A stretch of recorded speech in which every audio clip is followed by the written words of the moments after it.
Welcome to Fine Tuning with Drew Taylor, your one-stop shop when it comes to animation news and commentary. I'm Drew's co-host, entertainment writer Jim Hill, and here I'm recording the show on Friday, March 25th, 2022. When last we talked, Drew, you and Katie were headed out to Palm Springs for a well-deserved break, but it was going to be, a work-play thing because you were going to have to participate remotely in the Moon Knight press thing? Yes. Okay. But it was very quick, so I was not gone very long. But yeah, it was really great. I really like the show. I don't know if I can. Yeah, I think I can say my thoughts on it. I really liked Moon Knight. I've seen 4 out of the 6 episodes, and I talked to all of the filmmakers who directed episodes. And yeah, I was wondering. I had it set up in my hotel room, and it was pretty easy. So yeah, it was great. I can't wait for you and Aaron to start dissecting, the episodes. This show goes live on the 29th, so I guess I'll have to pull a Drew Taylor and get up at midnight to watch it. Yes. And speaking of pulling a Drew Taylor, on our last show, you hinted rather broadly that there was a giant piece of animation news coming very, very soon that you couldn't talk about. But you finally did get to reveal that on the wrap this past week, right? Yes. Can you talk about who's now joined Brad Bird over at Skydance? Rich Moore, director of Zootopia, Wreck-It Ralph 2, a veteran of The Simpsons, The Critic. I would argue maybe the greatest episode of Futurama ever, Roswell That Ends Well. Yes. Yes, he is now he is joining John Lasseter after a very brief stint at Sony Pictures Animation. He's now making his home at Skydance Animation, where he's signed a rich overall deal where he will be producing, writing, and directing feature films for that company. Now, we've talked about the folks who've gone over to Skydance. And we've got Peggy Holmes, who's directing Luck. We also got Alan Menken, who's written the score for Spellbound, which we'll have a script by Linda Wolverton, who wrote the script for Beauty and the Beast, and lyrics by Glenn Slater, who Alan worked with on Tangled and Homed on the Range. But I was honestly surprised to see this week mention that Chris Montan is over there now. I saw that. Yeah. This is the former president of Walt Disney Music. Yeah. And likewise, Louise Ferdinands. He spent 20 years at Disney on the consumer product side of things, eventually rising to the rank of senior vice president and central creative for consumer products and interactive media at Disney. And now he's in charge of licensing and consumer products at Skydance. Yeah, I probably bumped into him in the halls at some point at GC3. Wow. Upside is, this guarantees there's going to be Luck and Spellbound merch. I mean, I'm still bummed out that I still can't buy a Wish Dragon plush from the Netflix film. Yeah. Although, did you see that Spin Masters was named as the master licensor for Spellbound? So, might want to rein in those expectations a little bit. You got to walk before you can run. Right. But speaking of which, though, it's one thing for John Lasseter to reach out to a Kyle Murray. No disrespect for Kyle. Kyle's the screenwriter, or one of the screenwriters in Cars and Cars 3. But when you follow a Brad Bird with a Rich Moore, and then you throw a Chris Montan and a Luis Fernandez into the pile, you're not kidding around. Skydance is at least, looks like it's playing for keeps. Yeah, I'm still very interested in who's actually doing the animation production for them. I think there's a studio in Spain that they've got set up, but that is the one piece of the puzzle that I'm still very, very interested in and do not know the answer to. So, yeah, because this is a lot of stuff coming down the pipeline. You know what I mean? We were just talking back in December about Ron Musker and John Clements are no longer making movies, retired, leaving Disney. And no, they're over at Warner's and they're going to make Metal Man. Which, before I forget, did you see the word about, I think it was Animation News broke the news about how John Musker, in addition to directing Metal Man, is going to be teaching courses at Southern California's Dodge College of Film and Media Arts at Chapman University. Oh, wow. Yeah. Can I audit these classes? I was thinking the same thing. He's going to be mentoring students there. So I think this school's suddenly going to really be on the map for people entering animation. But, by the way, Animation Magazine also got John to talk about why these Disney vets went over to Warner's to work on Metal Man. And John explained that Ron Clements and I both grew up reading the comic book during its first appearance in the 1960s. We liked the mix of science and animation-friendly character comedy and the personality-driven comic relationships of the book. We think it would be a really fun movie and, introduce a wider audience to these characters. And at this time, evidently, Warner's has the rights, which, that story about Mort, all that time they put into working on Mort, and they still couldn't get the rights. I recently in the last couple of years, brought up Mort to somebody at Walt Disney Animation, and they said, we legally cannot even answer that question. That is how touchy Mort has become. But anyway. That's such a shame. Yeah. Okay, well, it just feels like a lot of folks are leaving Disney these days. And I'm sure you saw the story in the trade this past weekend there about the Chapek piece where they talked about how he's not good with talent. And I'm getting the sense that we're seeing this play out in real time, that, he's not good with talent. They're going elsewhere. It doesn't seem like he's very good at anything at the moment. But he made a lot of money for the company. That's sure. In fact, again, remember, Chief Defense Now is like, look at the stock price. The stock price is great. Right. So anyway, lots more news this week, folks. But before we get to that, the news portion of this week's Fine Tuning is brought to you by Storybook Destinations, trusted travel partner of the Jim Hill Media Podcast Network. For a worry-free travel experience, please book online at storybookdestinations.com. Okay, last week or thereabouts, we talked about the Annies and how well Mitchell's vs. the Machines did at that award ceremony. They took home 8 trophies, including Best Animated Feature, which seems to bode well for this coming weekend for the Oscars. Yes, we will break down the Oscars in detail next week. Yes. That we will. Yeah. But it's also worth noting that at this year's Annies, Maya and the Three took home 2 awards. That was recognized as the best animated television broadcast production for children.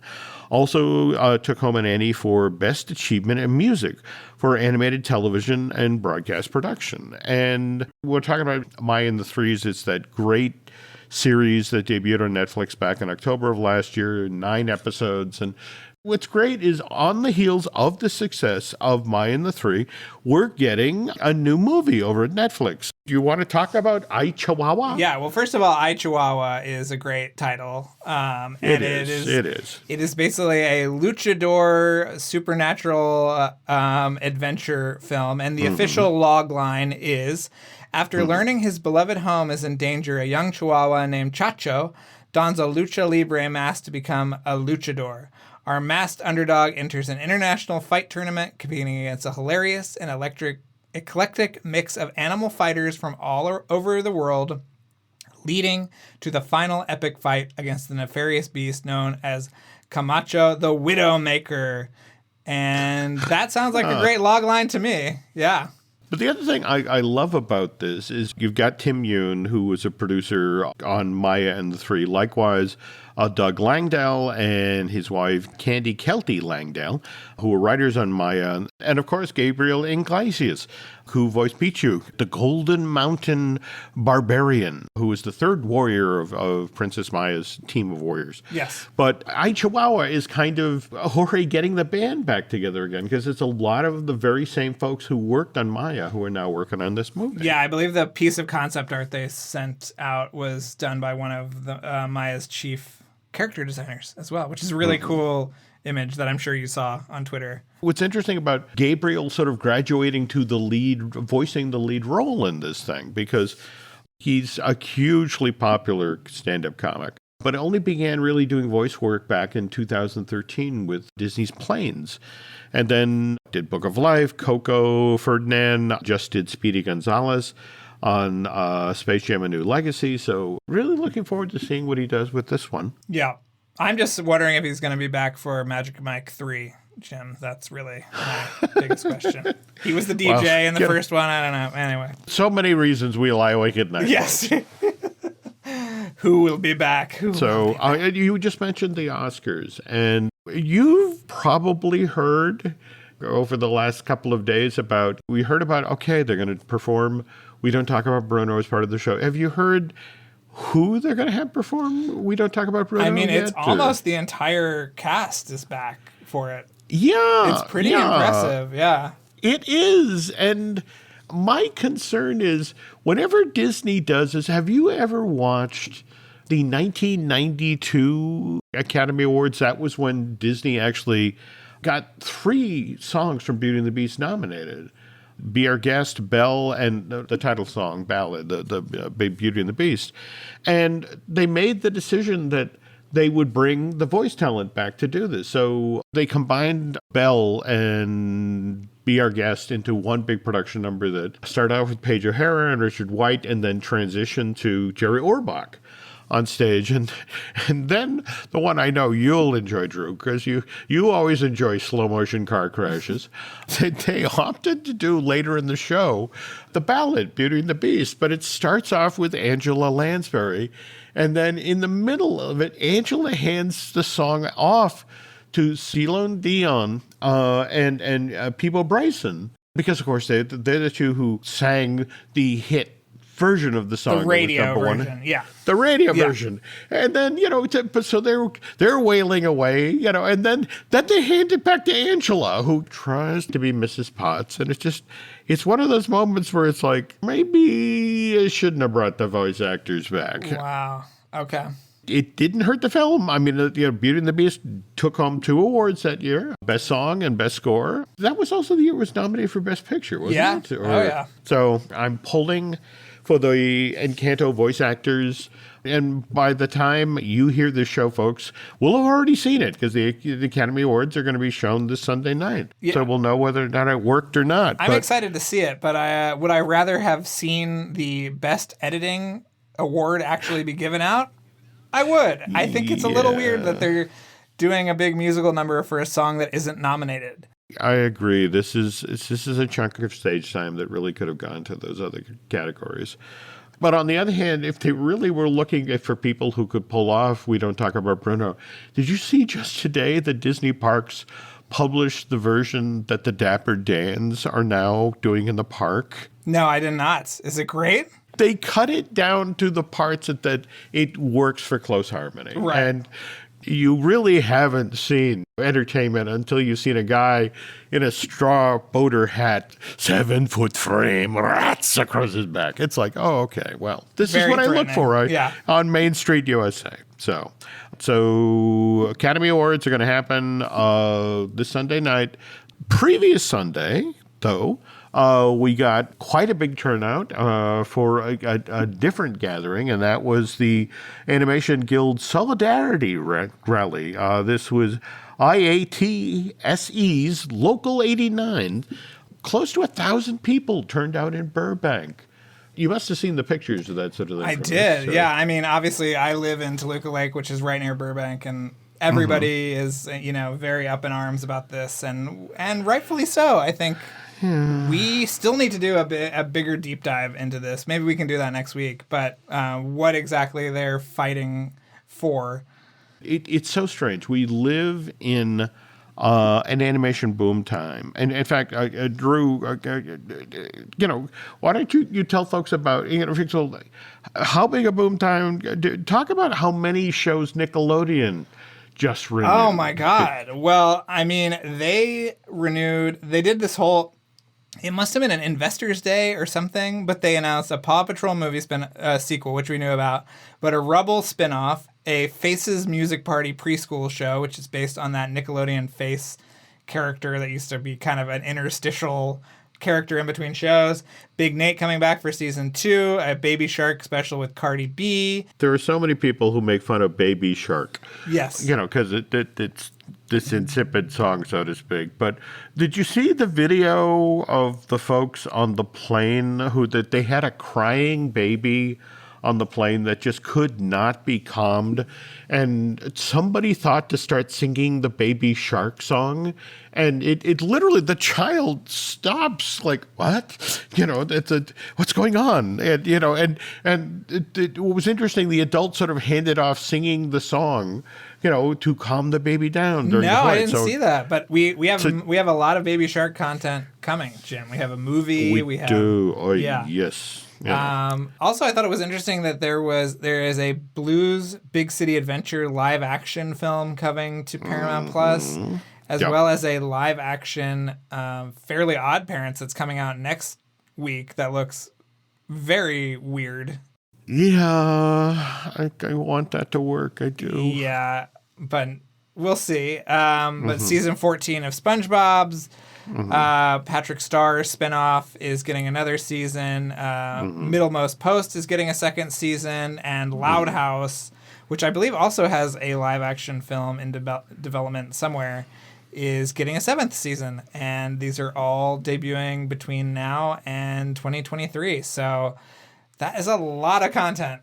And that's a lot of work that animators have to do. Yeah. And there's been a lot of stories sort of leaking out around the sides here about people having to, being paid for hour, 40-hour week, but having to put in 60, 80 hours to meet the actual deadlines or what's expected of the shows. There's so much, yeah. What about like when things are remade or, whatever, none of the writers get any kind of compensation for that? Yeah, that's the other issue here. I mean, so much of the language that's in the animation contracts are used today are from a pre-Simpsons world. And the negotiations began back in November of last year and kind of stalled around the holiday. They began again in March, and they've been at it for, at this point, more than 12 days trying to get some sort of agreement and bring the language of the contracts into today's world where things get streamed, or, an animated series like The Simpsons can run for 30-plus seasons and become this behemoth. Yeah. So what's also terrible about this is that because people who work in animation are so fearful about losing their jobs, I mean, stuff kinds of leaks out around the sides. And for example, Drew, how you got beat up for months about, the DuckTales story, where, yes. You were that terrible person who said that DuckTales wasn't coming back, or it's like, well, surprise, it didn't come back. They had shut down production. Yeah, I had held on to that news for a year or something. You did. Yeah. I remember when you initially told me that. And it was just one of these things where it's like, we can't talk about this because, the people are scared for their jobs. And not to share gossip here, but, heard from friends just this past weekend to the effect of, I guess something similar just went on at Netflix that 3 different shows got their plugs pulled, and one of them may be the new Alex Hirsch thing. Don't say that, Jim. I don't want that to be true. We need a new Alex Hirsch show. No, the world needs a new Alex Hirsch show. So if anybody has any info to share there, we'd love to hear it. Hopefully it's good information and not bad information. Yeah, we want these shows to happen. I wonder if Netflix is maybe recalibrating after giving so much freedom and financial backing to some of these shows. But let's face it, we live in this algorithm-driven world, and it could just be that, we adjusted the algorithm, and it tells us to do this now. Yes. But again, you mentioned, by the way, that a lot of these shows that just got picked up or renewed at Nickelodeon, we'll see those news episodes coming in 2023, which is, by the way, 2023 is the 100th anniversary of the founding of the Walt Disney Company. I was kind of surprised to find out that Warner's also was formed or founded in 1923. In fact, they're celebrating their centennial in November of next year. It was a great year for the pictures, I see. Moving pictures. Well, I was just thinking, given that Warner's is basically just down the street from Disney, it's like, you have the cake, and it just, you always have leftover cake. Just move it down the street to Warner's. Right. Whatever Warner Brothers Discovery, as it will be known in just a few months' time, with that terrible logo. Right. Yeah. Oh God, help us. Yeah. Yeah. Buy up a lot of that merch, folks, because that name ain't lasting. All right. But speaking of Disney and its centennial, there is going to be a traveling exhibit celebrating the 100th anniversary of the Disney Company. Show's going to launch, what is it, a 15,000 square exhibition showcasing stories and characters from Walt Disney Company's last century. Ooh, that's a bad phrase to use with Bob Chapek, isn't it? Your last century. Okay. But yeah, it starts at the Franklin Institute in Pennsylvania in February of next year. And like I said, it's supposed to travel and speaking of traveling, like traveling to the moon on gossamer wings, when we get back, Drew is going to tell us all about Apollo 10.5. The family that vacations together stays together. At least, that was the plan. Except now, the dastardly desk clerk is saying he can't confirm your connecting rooms. Wait, what? That's right, ma'am. You have rooms 201 and 709. No, we cannot be 5 floors away from our kids. The doors have double locks. They'll be fine. When you want connecting rooms confirmed before you arrive, it matters where you stay. Welcome to Hilton. I see your connecting rooms are already confirmed. Hilton, for this day. Every story you love, every invention that moves you, every idea you wished was yours, all began as nothing. Just a blank page with a blinking cursor, asking a simple question. What do you see? Great ideas start on Mac. Find out more on apple.com/Mac. Every Who down in Who Newville liked the holidays a ton. But where to get great prices on gifts, they had no idea. None. They searched and they searched for great gifts under $25. Gifts for spouses and friends and even their toddlers. When suddenly one Who shouted, Walmart has what you want, knowing they have Lego, Tree Hut, and low prices to flaunt. So they enjoy the holiday season as Who's often do. Cheering and shouting, Walmart has incredible gifts. Who knew? Find gifts they'll love under $25 at Walmart. We've talked a little bit about this Linkletter film. Yes. I love that trailer. So please tell me this movie delivers on the promise of the trailer. Oh, it does. Completely. It'll be out this Friday. So the Friday after this episode airs. And I encourage everybody to watch it. It's really wonderful. It's that kind of rotoscope style that he's employed in Waking Life and A Scanner Darkly. But it's for a really fun movie, sort of a coming-of-age tale, slice of life type thing about a kid living in Houston, the Houston suburbs in the late 1960s, and how he is recruited by NASA to do a mission called Apollo 10.5 to test out the lunar module because they built it too small. So it's this kind of fantasy wish fulfillment stuff in with this. Jim, you're going to love it because literally for 2 minutes, they'll just talk about what was on television during that period. And they'll just list every single thing, every movie that was out, every candy bar that was on the shelf. And it is just, it's really cool. I was really charmed by it, and I hope everybody loves it. But I think you're going to love it, Jim, as someone who actually remembers the 60s. I loved watching this paper when I was a kid, and it was sad to watch what happened in the 70s when we all drifted away from paying attention to going to the stars. But that's one of the reasons why I just ate the Thomas Wolfe book, The Right Stuff, where the book has one of my favorite pieces of writing on the planet in it.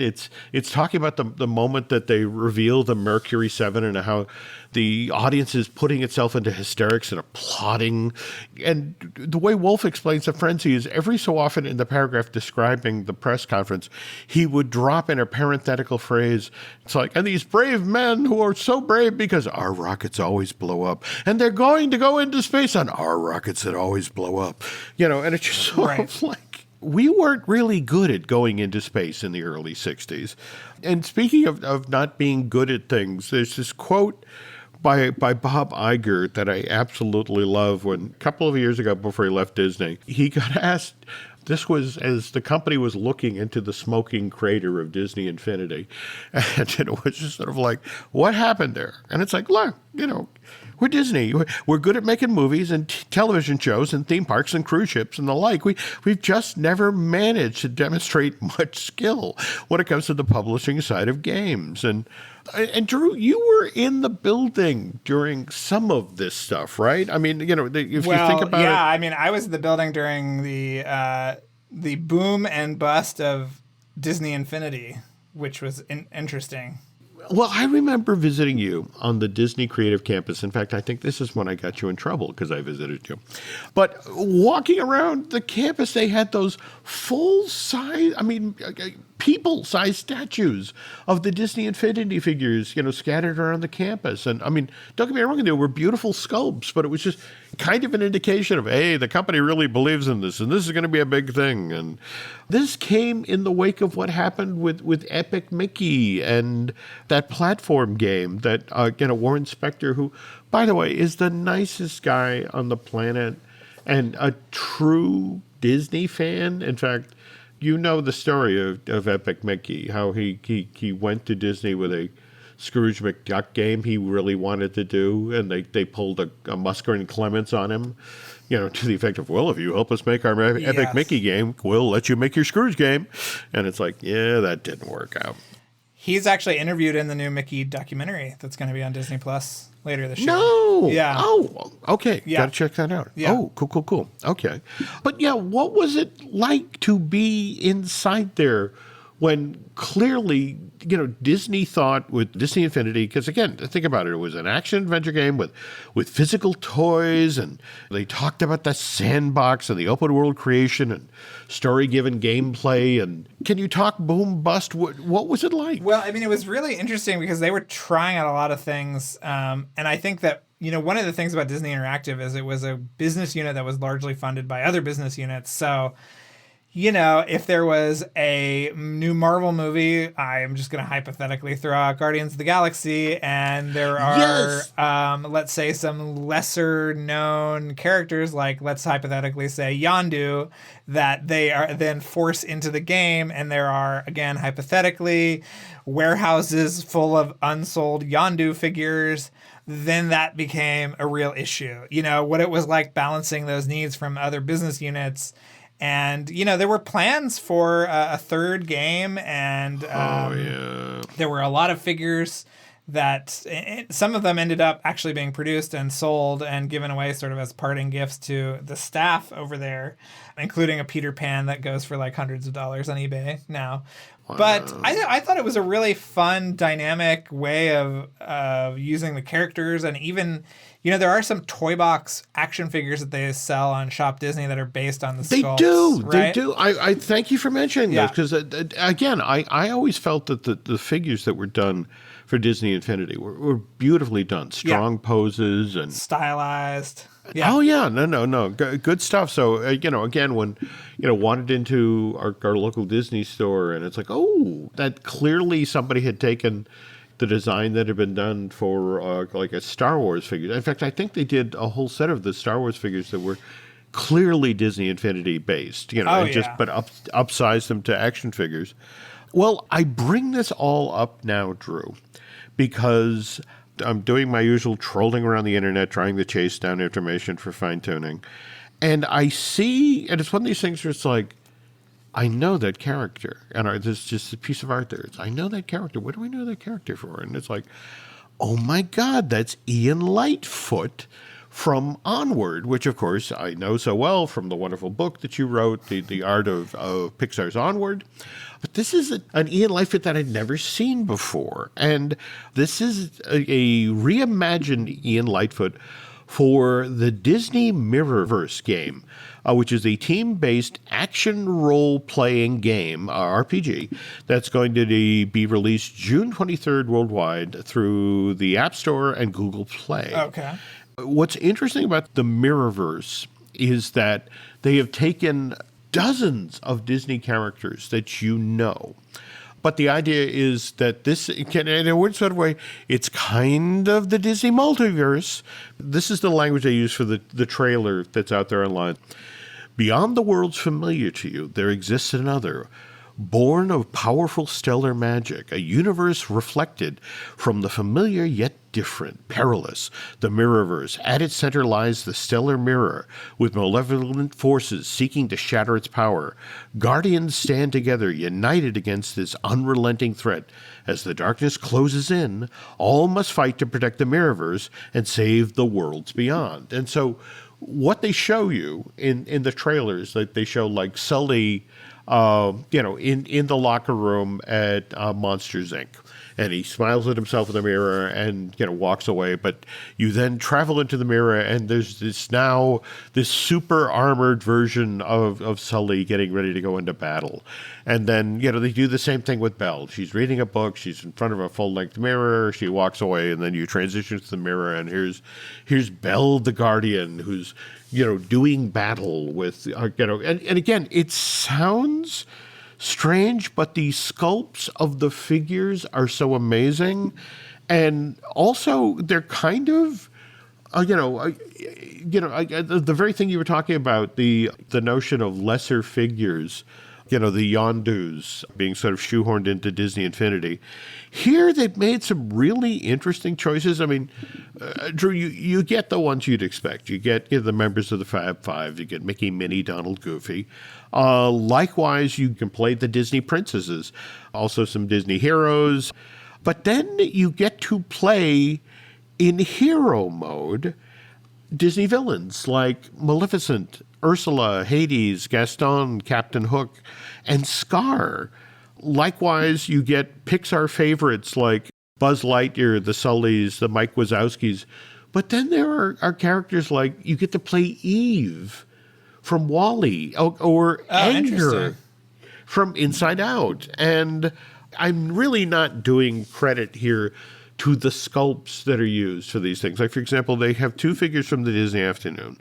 They have Scrooge McDuck and Baloo, but it's the Baloo from Tailspin, not the Baloo from Jungle Book. And in fact, what's interesting is in their description, he is a bold pilot fighter, not a fighter pilot, a pilot fighter. Okay. And they stress that because one of his fists is literally the wheel of a plane, that they used to touch down. And the other one is a shattered plane propeller. So the idea is that when Baloo goes into battle, he pummels you with his tire fist and his shattered propeller. But there's also modern day Disney. There's a Baymax, who is in this case, your personal battle companion. Likewise, Judy Hopps from Zootopia. And then they have Nightmare Before Christmas. They have Jack Skellington and Oogie Boogie. And then just suggesting they really have plans for this. One is that they go into Disney live action, and let's remember in Disney Infinity they did that as well. That in fact I can look at them now. I've got those wonderful figures they did for Lone Ranger. Yeah, those are great. But they do Jack Sparrow. Kind of interesting. It's a Jack Sparrow that definitely leans away from the Johnny Depp look of Jack Sparrow. Is a little taller, a little thinner. But then there's Frank Wolf, the character that Dwayne Johnson just played in the Jungle Book movie, which I know they're supposedly doing a sequel, but that's a character you bring into a game? Francisco Wolf, isn't that what we discovered his name was? Because he was a There we go. Yeah.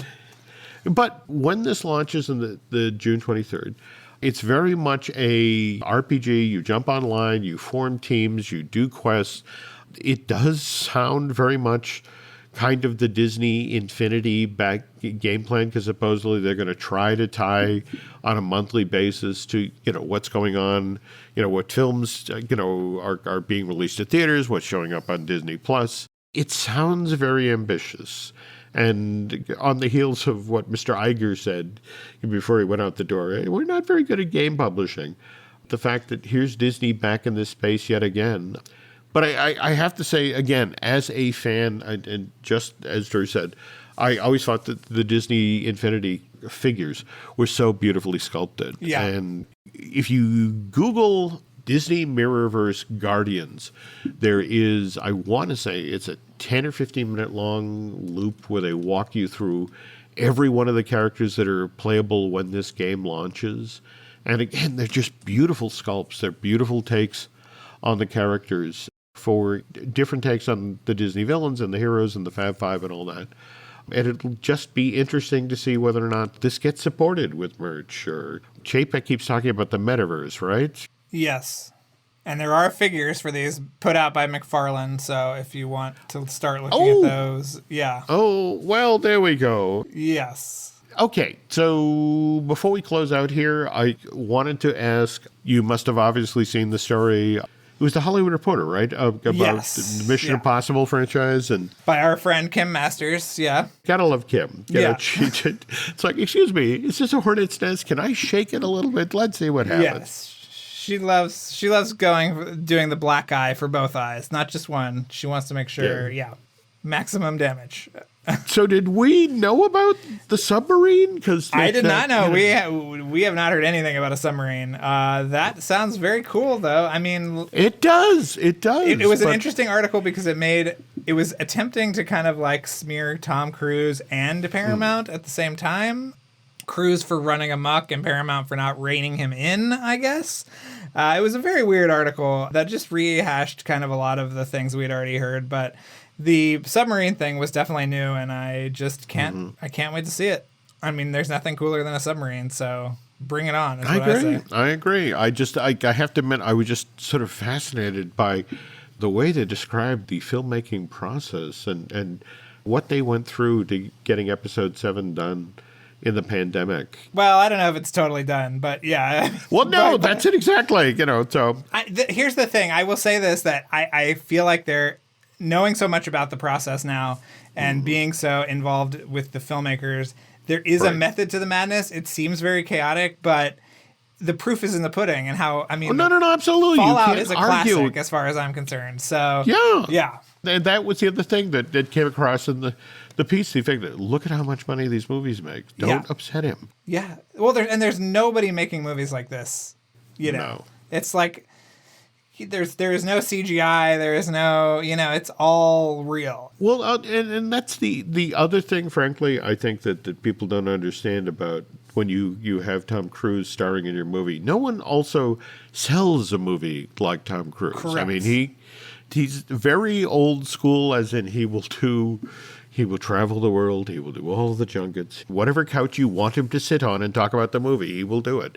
At the same time, he wants his studio to back him up. So are you going to be talking about any of this on Light the Fuse? Or we talked about it on our Patreon. So, another great reason to sign up for the Light the Fuse Patreon. That's right. There we go. And yeah, we've got some good shows coming up. I don't think I can talk about them yet, but I will say if you do like visual effects, we will be talking to more people who have worked on the visual effects for some of these movies. And I think we're actually we've reached out to Tom Cruise's caterer on some of these movies, Jim. So we're going to learn what you have to eat to be able to survive one of these movies. So I think that's something you and I could certainly benefit from. Tom does so much running in these movies. Yeah. I think the only way they could get me to run like that is if somebody were to put the box of donuts on a string on the back of a motorcycle and just come on, Jim, just a little faster.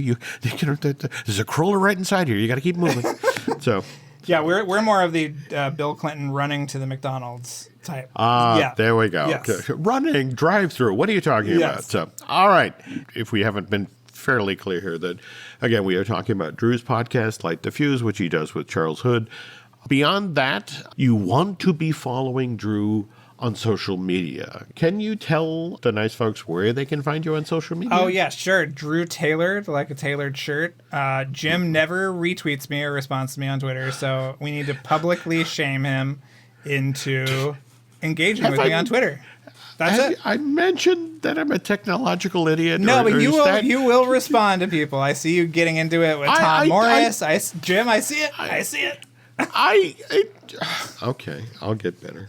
All right, let's see. Nancy would like me to remind you that you can find us on, Facebook and Twitter is Jim Hill Media, and over, at Facebook at Jim Hill Media News. That's going to do it for this week, folks. Thanks you for listening, and we will be back soon.